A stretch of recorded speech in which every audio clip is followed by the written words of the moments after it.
Hello friends, welcome to our channel physics web. तो इस lecture में पढ़ेंगे एक न्यू चैप्टर प्लांट किंगडम। तो स्टार्ट करते हैं। सबसे पहले इस लेक्चर में पढ़ेंगे सिस्टम ऑफ क्लासिफिकेशन।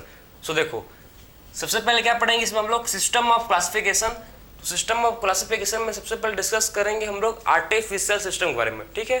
तो सिस्टम ऑफ क्लासिफिकेशन में सबसे पहले डिस्कस करेंगे आर्टिफिशियल सिस्टम। तो आखिर में ये आर्टिफिशियल सिस्टम होता क्या है सबसे पहले देखो, ठीक है। तो सबसे पहले डिस्कस करेंगे आर्टिफिशियल सिस्टम। तो आर्टिफिशियल सिस्टम होता क्या है, इसको आप ध्यान से देखो। तो आखिर में आर्टिफिशियल सिस्टम होता क्या है भाई, आर्टिफिशियल सिस्टम किसने दिया था, लिनियस ने, ठीक है। तो इसको दिया था लिनियस ने, ठीक है।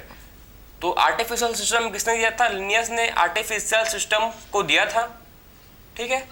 लिनियस को आप अच्छे तरह से जानते हो, फेमस साइंटिस्ट हैं, ठीक। तो लिनियस ने क्या दिया था भाई, आर्टिफिशियल सिस्टम दिया था, ठीक। किसके बेसिस पर दिया था, on the basis of morphological character, ठीक है।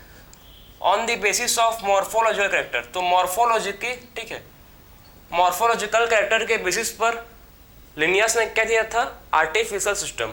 मॉर्फोलॉजिकल कैरेक्टर का मतलब क्या है, जैसे कि लीफ का साइज, शेप, कलर, ठीक है। इसके बेसिस पर लिनियस ने क्या किया था, लिनियस ने दिया था हम लोग को आर्टिफिशियल सिस्टम, ठीक है। तो लिनियस ने क्या दिया, artificial system on the basis of morphological character.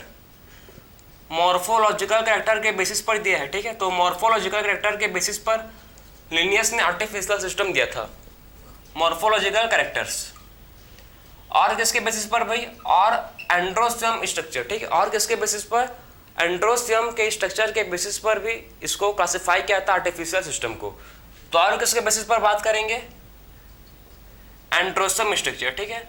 और किसके बेसिस पर, एंड्रोसियम स्ट्रक्चर के बेसिस पर भी इसको, ठीक है, क्लासिफाई किया था। किसको भाई, आर्टिफिशियल सिस्टम, ठीक। तो आर्टिफिशियल सिस्टम को किसके बेसिस पर दिया था, on the basis of morphological character और एंड्रोसियम स्ट्रक्चर बोल सकते हो, ठीक है। एंड्रोसियम क्या, एंड्रोसियम स्ट्रक्चर। तो एंड्रोसियम स्ट्रक्चर और मॉर्फोलॉजिकल कैरेक्टर, ठीक। Androecium structure and morphological character के बेसिस पर लिनियस ने क्लासिफाई किया था, किसको, आर्टिफिशियल सिस्टम को दिया था, ठीक है। अब बात करेंगे सेकंड सिस्टम ऑफ क्लासिफिकेशन, जिसको बोलते हैं नेचुरल। तो सेकंड क्या है देखो, आप सिस्टम ऑफ क्लासिफिकेशन जिसको बोलते हैं नेचुरल। तो नेचुरल सिस्टम, नेचुरल सिस्टम को किसने दिया था, बेंथम एंड हुकर ने।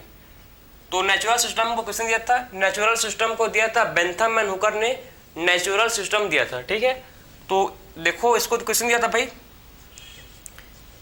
बेंथम एंड हुकर ने नेचुरल सिस्टम दिया था, ठीक है। तो बेंथम एंड हुकर ने क्या दिया था, बेंथम एंड हुकर ने नेचुरल सिस्टम दिया था। किसके बेसिस पर दिया था, अब बात करेंगे आखिर में बेंथम एंड हुकर ने नेचुरल सिस्टम किसके बेसिस पर दिया था, उसको देखो। तो किसका बेसिस था भाई, ऑन द बेसिस ऑफ, देखो बात को समझो, ऑन द बेसिस ऑफ, किसका बेसिस में, on the basis of external structure, external structure के बेसिस पर, एंड ऑल्सो, और किसके बेसिस पर, एंड ऑल्सो इंटरनल स्ट्रक्चर, ठीक है। एक्सटर्नल लेकिन पर इंटरनल स्ट्रक्चर के बेसिस पर भी इसको नेचुरल सिस्टम को दिया था, किसने, बेंथम एंड हुकर ने, ठीक है। तो on the basis of external structure and also internal structure. और कैसे भाई, इंटरनल स्ट्रक्चर के बेसिस पर भी इसको क्लासिफाई किया था। जैसे कि बात करेंगे, जैसे कि देखो, जैसे कि आपको जाएगा इसमें, ठीक, एम्ब्रियोलॉजी, एम्ब्रियोलॉजी, ठीक, एनाटॉमी, और क्या है इसमें, एनाटॉमी आ जाएगा, ठीक है। एम्ब्रियोलॉजी, एनाटॉमी, फाइटोकेमिस्ट्री जाएगा इसमें, समझ रहे हो आप। तो ये सब के बेसिस पर, ठीक है। उसके बाद जाएगा अल्ट्रा स्ट्रक्चर। तो ये सब के बेसिस पर आप समझना ध्यान से इसको, ठीक है। सो देखो, एम्ब्रियोलॉजी, एनाटॉमी, ठीक है, फाइटोकेमिस्ट्री और अल्ट्रा स्ट्रक्चर, ये सब के बेसिस पर, ठीक है, बेंथम एंड हुकर ने क्लासिक किसको दिया था, नेचुरल सिस्टम, ठीक है। तो ग्रुप जो बन रहा था, जो इसमें ग्रुप बन रहा था प्लांट का, ठीक, वो कैसे पर हो रहा था, एज नेचुरल, ठीक है। जो इसमें प्लांट का ग्रुप बन रहा था वो कैसे दिख रहा था, हम लोग को नेचुरल दिख रहा था, क्योंकि इसमें किसके बेसिस पर, ठीक है, किसके बेसिस पर इसको क्लासिफाई किया था, इसको एक्सटर्नल स्ट्रक्चर और इंटरनल स्ट्रक्चर, ठीक, दोनों के स्ट्रक्चर के बेसिस पर इसको क्लासिफाई किया गया था। उसीलिए जो ग्रुप दिख रहा था, ठीक है, बेंथम एंड हुकर का जो ग्रुप दिख रहा था, इसमें कैसे दिख रहा था, हम लोग को नेचुरल दिख रहा था। और जो लिनियस का ग्रुप, इसमें प्लांट का जो ग्रुप फॉर्म हो रहा था वो आर्टिफिशियल अपेयर हो रहा था। कैसे अपेयर हो रहा था भाई? लिनियस में जो लिनियस उसका जो ग्रुप फॉर्म हुआ था प्लांट का, वो आर्टिफिशियल अपेयर हो रहा था।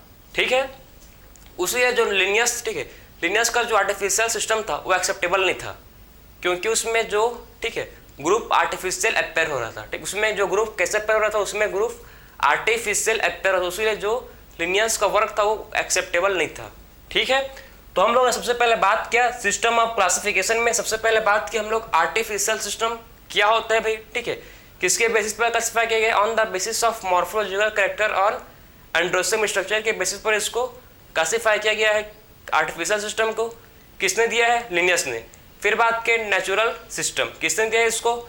नेचुरल सिस्टम को दिया है बेंथम एंड हुकर ने, on the basis of external and internal structure also. ठीक है, एम्ब्रोलॉजी, फाइटोकेमिस्ट्री, ठीक, अल्ट्रा स्ट्रक्चर, ठीक, इस सब के बेसिस पर, बात समझे, इस सब के बेसिस पर जो, ठीक है, बेंथम एंड हुकर ने क्लासिफाई किया है किसको? नेचुरल सिस्टम को। तो हम लोग डिस्कस कर सबसे पहले आर्टिफिशियल सिस्टम, सेकंड के नेचुरल। अब बात करेंगे फाइलोजेनेटिक क्लासिफिकेशन सिस्टम। अब थर्ड हम लोग क्या है भाई? Phylogenetic classification system. सो देखो, इसको नोट कर सकते हो। फिर बात करेंगे हम लोग अब फाइलोजेनेटिक क्लासिफिकेशन सिस्टम। तो थर्ड हम लोग का है फाइलोजेनेटिक क्लासिफिकेशन सिस्टम। तो ध्यान से इसको देखा, इंपॉर्टेंट है।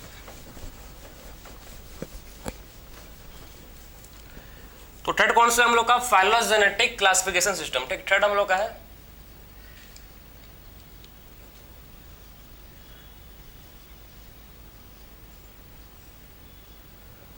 फाइलोजेनेटिक, ठीक है, क्लासिफिकेशन सिस्टम।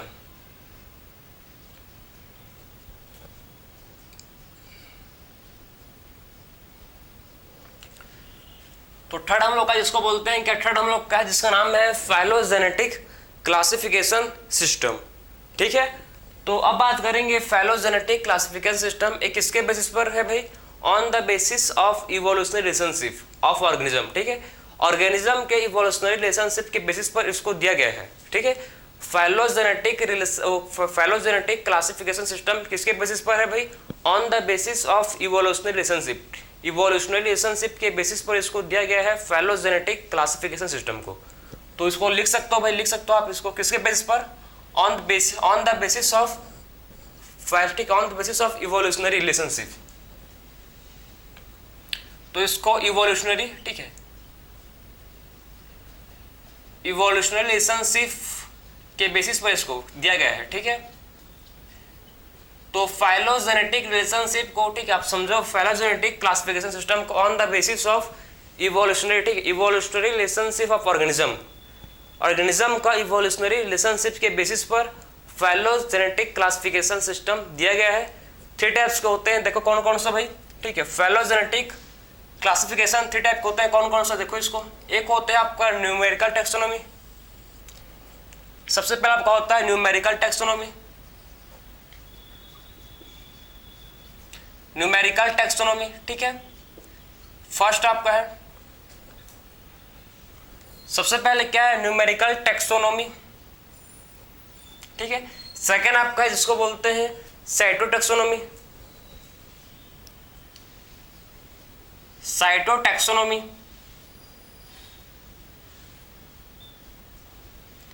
और थर्ड आपका है जिसको बोलते हैं क्या?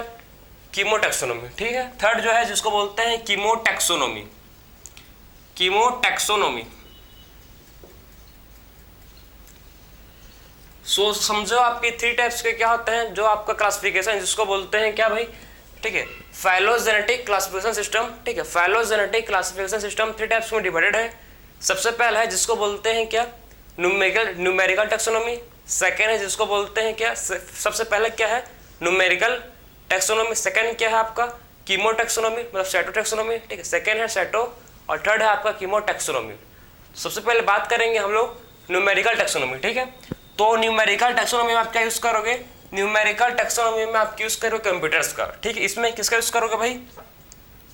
इसमें आप कंप्यूटर का यूज करोगे। ठीक है, तो न्यूमेरिकल टैक्सोनॉमी में आप कंप्यूटर का यूज करोगे और क्या करोगे आप? पर्टिकुलर क्या दोगे? नंबर दोगे। ठीक है, नंबर दोगे या फिर नंबर और कोड, ठीक है, नंबर और कोड दोगे हर प्लांट को, ठीक, हर प्रॉपर हर प्लांट को आप, ठीक, असाइन करो किससे, हर प्लांट को आप मतलब पर्टिकुलर एक नंबर या कोड दोगे, ठीक है। तो न्यूमेरिकल टैक्सोनॉमी में क्या करते हैं, इसमें कंप्यूटर का यूज करते हैं, ठीक है, कंप्यूटर का यूज करके आप पर्टिकुलर नंबर या फिर कोड देते हो प्लांट को, ठीक है। तो नंबर और code are assign to plant.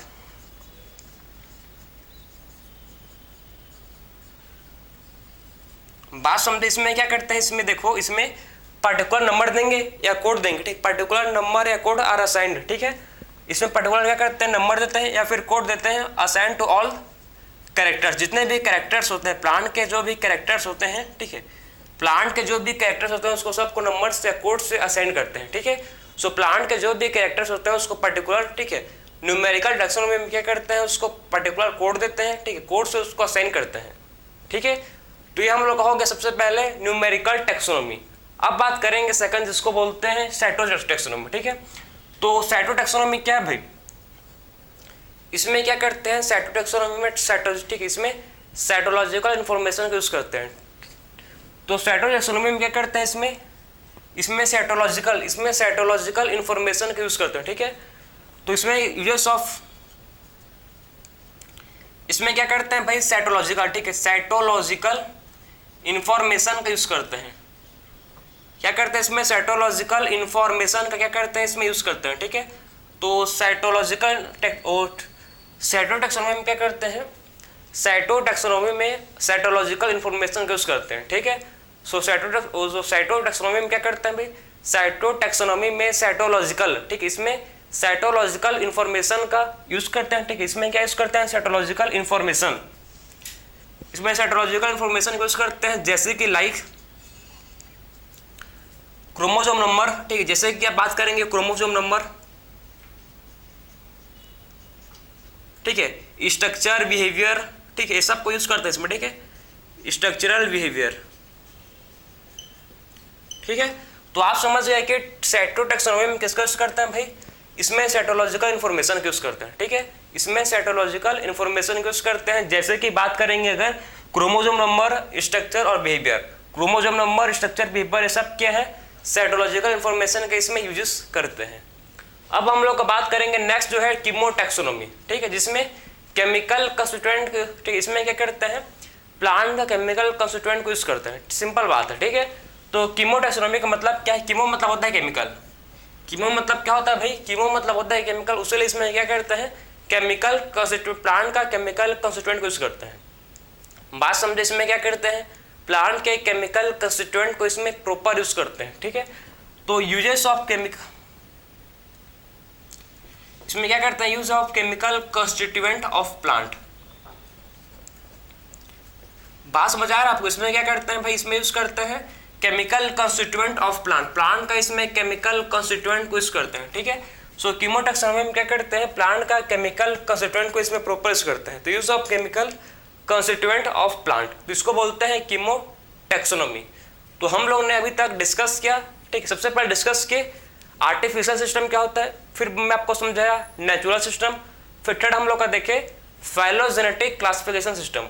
Phylogenetic classification system 3 types में डिवाइड है, किसके बेसिस पर, on the basis of evolutionary relationship, ठीक है, ऑर्गेनिज्म के इवोल्यूशनरी रिलेशनशिप के बेसिस पर 3 टाइप में डिवाइड है। सबसे पहले बोलते हैं न्यूमेरिकल टैक्सोनॉमी, साइटोटैक्सोनॉमी, कीमोटैक्सोनॉमी, ठीक है। न्यूमेरिकल में क्या करोगे आप, न्यूमेरिकल में आप पर्टिकुलर कोड, ठीक, इसमें आप कंप्यूटर का यूज करके पर्टिकुलर कोड या, ठीक है, असाइन करोगे कितने जितने भी कैरेक्टर्स उसको, ठीक है। सेकंड आपका क्या है, साइटोलॉजिकल, ठीक है, साइटोटैक्सोनॉमी। साइटोटैक्सोनॉमी में क्या करोगे भाई, साइटोटैक्सोनॉमी में आप साइटोलॉजिकल इंफॉर्मेशन का यूज करोगे, जैसे कि बिहेवियर, स्ट्रक्चर, नंबर, ठीक है, क्रोमोसोम नंबर। फिर आपका है कीमोटैक्सोनॉमी। सो कीमोटैक्सोनॉमी में क्या करोगे, इसमें प्लांट के केमिकल कंस्टिट्यूएंट को यूज करोगे। इसमें क्या करोगे भाई, इसमें प्लांट के केमिकल कंस्टिट्यूएंट को आप यूज करोगे, ठीक है। तो कीमोटैक्सोनॉमी में आप क्या करोगे, प्लांट के केमिकल कंस्टिट्यूएंट को आप इसमें यूज करोगे। तो ये हो गया आपका फाइलोजेनेटिक क्लासिफिकेशन सिस्टम, ठीक है। तो अब बात करेंगे हम लोग का नेक्स्ट जो है, देखो आप बेसिक चीज देखेंगे, ठीक है, जो आपको समझ आना चाहिए। तो आपको हम लोग पढ़ेंगे, ठीक है, प्लांट किंगडम में कौन कौन से प्लांट के बारे में पढ़ेंगे। देखो सबसे पहले डिस्कस करेंगे एल्गी, अब इस लेक्चर में मैं आपको बेसिक समझाऊंगा, ठीक है। एल्गी, बायरोफाइट्स, ठीक है, ट्रेडोफाइट्स, एंजियोस्पर्म, जिम्नोस्पर्म, ये सब का मैं आपको बेसिक समझाऊंगा, आप टेंशन मत लो, ठीक है, कि किसमें मियोसिस होता है, किसमें माइटोसिस होता है, किसको थैलोफाइटा बोलते हैं, किसको एम्ब्रियोफाइटा बोलते हैं, life cycle, what is life cycle, इसको भी डिस्कस करेंगे, ठीक। तो देखो आप वन बाय वन सब चीज को डिस्कस करेंगे।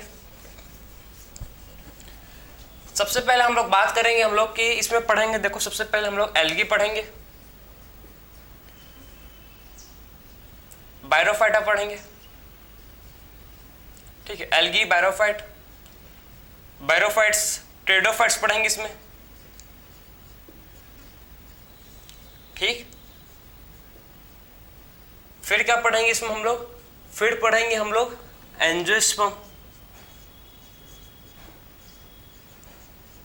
और फिर आपका है जिम्नोस्पर्म। फिर क्या पढ़ेंगे इसमें हम लोग, जिम्नोस्पर्म, ठीक है। तो सबसे पहले हम लोग डिस्कस करेंगे हम लोग एल्गी, बायरोफाइट्स, ट्रेडोफाइट्स, जिम्नोस्पर्म, एंजियोस्पर्म, ठीक। ये सब चीज को हम लोग पढ़ेंगे इस लेक्चर में, ठीक है, नेक्स्ट लेक्चर में पढ़ेंगे, लेकिन इस लेक्चर में मैं आपको इनका बेसिक आइडिया आपको मैं दूंगा, ठीक है। एल्गी जो होता है, एल्गी सबसे प्रिमिटिव प्लांट होता है। एल्गी क्या होता है भाई, सबसे प्रिमिटिव प्लांट को बोलते हैं एल्गी, ठीक है।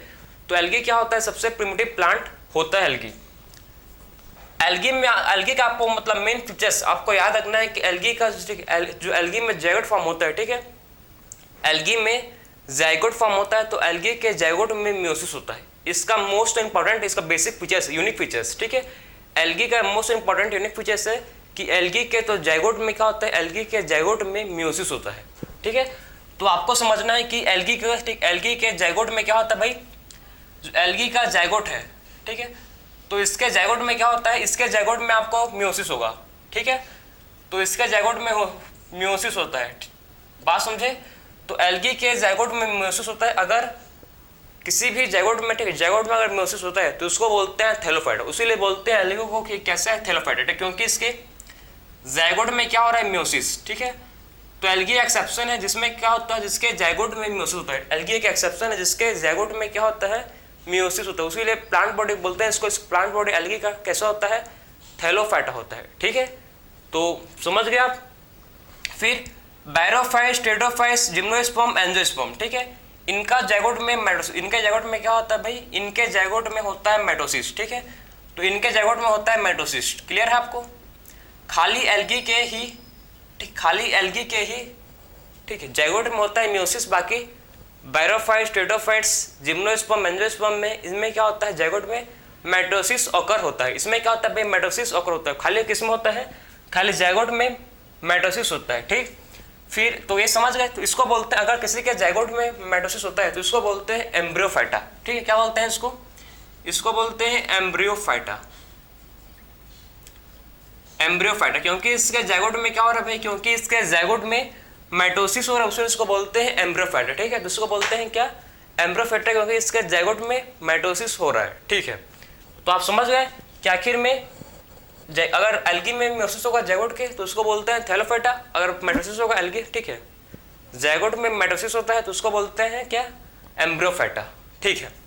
तो आप बेसिक चीज समझ गए, ठीक है। अब बात करेंगे हम लोग नेक्स्ट, देखो नेक्स्ट जो हम लोग बात करेंगे, ठीक है, वो क्या है। अब हम लोग नेक्स्ट देखेंगे जिसको बोलते हैं लाइफ साइकिल, ठीक है। सबसे पहले बात करते हैं कि आखिर में जो लाइफ साइकिल होता है, ठीक है, एल्गी का क्या होता है, ठीक है, बायरोफाइट्स, ट्रेडोफाइट्स, जिम्नोस्पर्म, एंजियोस्पर्म का इनका लाइफ साइकिल क्या होता है, इसको देखेंगे। सो आप देखो, जो एल्गी का लाइफ साइकिल होता है, ठीक है, आपको पता होगा, अगर आपको नहीं पता होगा तो मैं आपको समझाऊंगा, अभी टेंशन मत लो, कि प्लांट के लाइफ साइकिल में, लेकिन आपको समझना है प्लांट का जो लाइफ साइकिल होता है, लाइफ साइकिल, ठीक है, किसका है, प्लांट का। तो प्लांट के लाइफ साइकिल में 2 फेज आते हैं। एक होता है आपका, ठीक है, प्लांट के लाइफ साइकिल में, ठीक, जो एल्गी हो, बायरोफाइट्स हो, ट्रेडोफाइट्स, किसी भी प्लांट, कोई से भी प्लांट हो, किसी भी प्लांट के लाइफ साइकिल में 2 फेज आते हैं। एक को बोलते हैं गेमेटोफाइट फेज और एक को बोलते हैं स्पोरोफाइट फेज, ठीक है। तो कोई भी प्लांट के, ठीक है, लाइफ साइकिल में क्या होता है, 2 फेज आते हैं। एक को बोलते हैं गेमेटोफाइट फेज और दूसरे को बोलता है स्पोरोफाइट फेज, ठीक है। तो एक होता है जिसको बोलते हैं गेमेटोफाइट, ठीक है, जिसमें गेमेट का फॉर्मेशन होता है, और एक होता है जिसको बोलते हैं स्पोरोफाइट, जिसमें स्पोर बनते हैं, ठीक है। तो प्लांट के लाइफ साइकिल में 2 फेज आते हैं। एक को बोलते हैं गेमेटोफाइट फेज और एक को बोलते हैं स्पोरोफाइट फेज, ठीक है। अब प्लांट को आप कैसे मतलब पहचान सकते हो कि प्लांट, आप कैसे मतलब प्लांट को बोल सकते हो कि कोई प्लांट हैप्लॉइड है कि डिप्लॉइड है, तो आप इसके बेसिस पर, ठीक है, गेमेटोफाइट और स्पोरोफाइट के बेसिस पर आप बोल सकते हो कि प्लांट हैप्लॉइड है कि डिप्लॉइड है। कैसे? जो स्टेज लंबे समय तक रहेगा, ठीक है, अगर गेमेटोफाइट लंबे समय तक है, लॉन्ग टाइम तक है, तो प्लांट कैसा होगा? हैप्लॉइड होगा। अगर स्पोरोफाइट लंबे समय तक लॉन्ग टाइम है, लॉन्ग टाइम तक है, तो प्लांट कैसा होगा? डिप्लॉइड होगा, ठीक है। तो आप मतलब आप गेम, ठीक है, इस स्टेज को देख के, ठीक है, उसको ऑब्जर्व करके बोल सकते हो कि प्लांट हैप्लॉइड है कि डिप्लॉइड है। बात समझे कि आप कैसे बोल सकते हो कि प्लांट हैप्लॉइड है डिप्लॉइड? क्योंकि जो स्टेज, ठीक है, अगर गेमेटोफाइट स्टेज लंबे समय तक है तो प्लांट हैप्लॉइड है, अगर स्पोरोफाइट स्टेज लंबे समय तक है तो प्लांट क्या है? प्लांट डिप्लॉइड है, ठीक है। गेमेटोफाइट से क्या बनेगा? मैं आपको समझाया, गेमेटोफाइट से बनेगा गेमेट, ठीक है, गेमेटोफाइट से बनेगा गेमेट, और गेमेट से फ्यूज होंगे और क्या फॉर्म करेंगे? गैमेट फ्यूज करेंगे और फॉर्म करेंगे ज़ाइगोट, ठीक है, और ज़ाइगोट से बनेगा क्या? ज़ाइगोट में होगा माइटोसिस और फॉर्म होगा क्या भाई? स्पोरोफाइट, ठीक है। क्या बनेगा? स्पोरोफाइट, और स्पोरोफाइट में फिर से क्या होगा? स्पोरोफाइट में फिर से होगा क्या? जिसको बोलते हैं मियोसिस, ठीक है, और क्या फॉर्म होंगे? इससे स्पोर, ठीक है।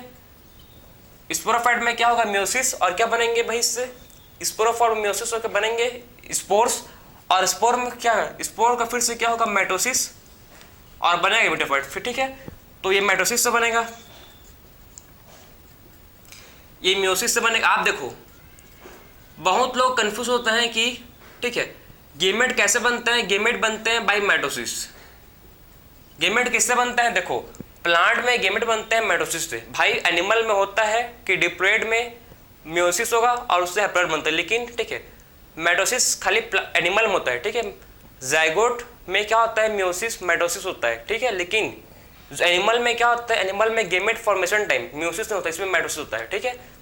एनिमल में क्या होता है? गेमेट फॉर्मेशन टाइप मियोसिस होता है, लेकिन इसमें गेमेट, प्लांट में गेमेट फॉर्मेशन टाइम भी क्या होगा? इसमें प्लांट में गेमेट माइटोसिस से बनते हैं। प्लांट में गेमेट कैसे बनते हैं? प्लांट में गेमेट मियोसिस, ठीक है, से नहीं बनते, माइटोसिस से बनते हैं, ठीक है।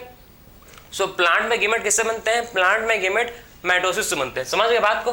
तो माइटोसिस से क्या बनेंगे भाई? इससे गेमेटोफाइट का माइटोसिस होगा जिससे गेमेट बनेंगे, फिर जैगोट होगा, ठीक है, जैगोट से बनेगा सीधा स्पोरोफाइट, ठीक है, और स्पोरोफाइट से बनेगा स्पोर, स्पोर से बनेगा फिर से गेमेटोफाइट, ठीक है।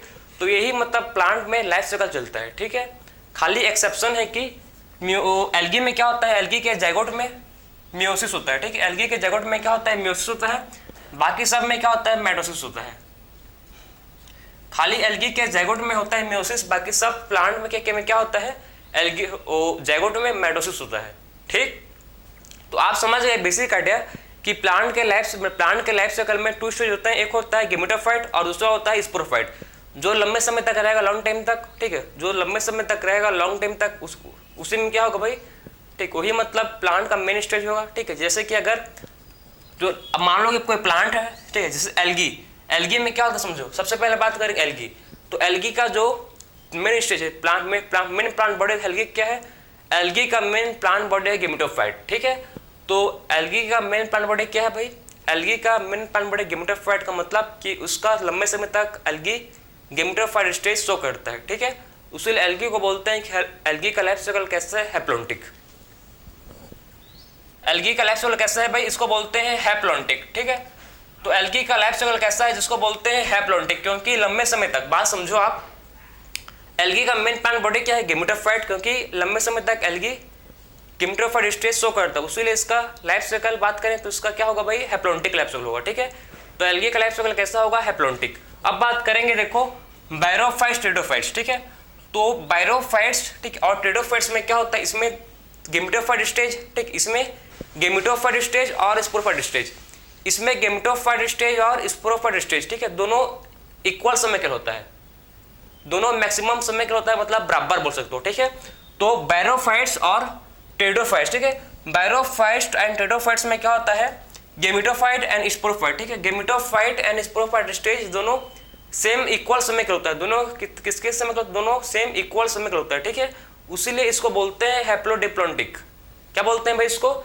इसका लाइफ साइकिल कैसा होता है? इनका लाइफ साइकिल होता है हैप्लोडिप्लॉन्टिक, क्योंकि दोनों गेमेटोफाइट स्टेज, ठीक है, और स्पोरोफाइट स्टेज दोनों इक्वल समय के होता है, इसलिए इसको बोलते हैं लाइफ साइकिल कैसा होता है इनका, हैप्लोडिप्लॉन्टिक होता है। ठीक है, तो इनका लाइफ साइकिल कैसा होता है, हैप्लोडिप्लॉन्टिक होता है। ठीक है, तो बायरोफाइट्स एंड टेरोफाइट्स का लाइफ साइकिल हैप्लोडिप्लॉन्टिक होता है।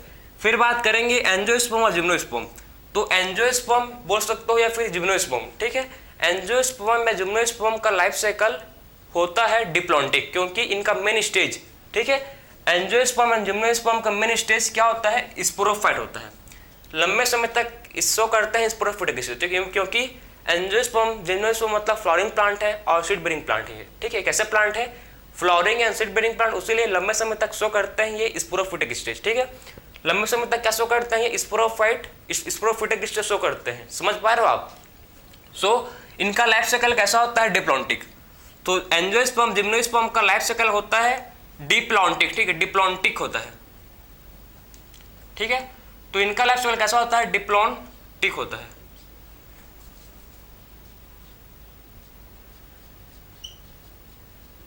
ठीक है, तो इनका लाइफ साइकिल कैसा होता है, हैप्लॉन्टिक, एक सेकंड, हैप्लॉन्टिक और डिप्लॉन्टिक। तो आपको मतलब क्लियर समझ आया अभी कि हैप्लॉन्टिक लाइफ साइकिल, ठीक है, diplontic life cycle, haplodiplontic life cycle होता क्या है।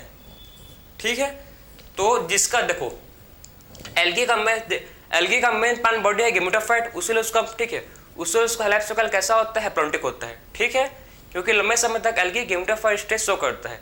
फिर बात करेंगे बैरोफाइट्स एंड टेरोफाइट्स, उनका जो लाइफ साइकिल होता है, ठीक है, लाइफ साइकिल उनका जो प्लांट का लाइफ साइकिल में gametophyte stage and sporophyte stage दोनों इक्वल समय का होता है, उसीलिए उनका लाइफ साइकिल कैसा होता है, हैप्लोडिप्लॉन्टिक। फिर बात करेंगे अगर देखो जिम्नोस्पर्म एंजियोस्पर्म, जिम्नोस्पर्म एंजियोस्पर्म एक यहाँ पे seed bearing and flowering plant है। ठीक है, उसीलिए इनका मेन स्टेज क्या है, मेन स्टेज ये लोग का स्पोरोफाइट है। ठीक है, स्पोरोफाइट स्टेज ये मेन शो करता है लॉन्ग टाइम तक, उसीलिए इनका लाइफ साइकिल कैसा होता है, डिप्लॉन्टिक होता है। तो हम लोग ने इस लेक्चर में डिस्कस किया बेसिक इंट्रोडक्शन। ठीक है, क्या देखे इस लेक्चर में हम लोग ने बेसिक इंट्रोडक्शन देखे, कैसे मतलब एल्गी के जाइगोट में क्या होता है, बैरोफाइट्स, टेरोफाइट्स, जिम्नोस्पर्म, एंजियोस्पर्म, इनका बेसिक इंट्रोडक्शन देखें और सिस्टम ऑफ क्लासिफिकेशन पढ़ें। तो हम लोग ने कंप्लीट किया। सो मिलते हैं अब नेक्स्ट लेक्चर में। राधे राधे।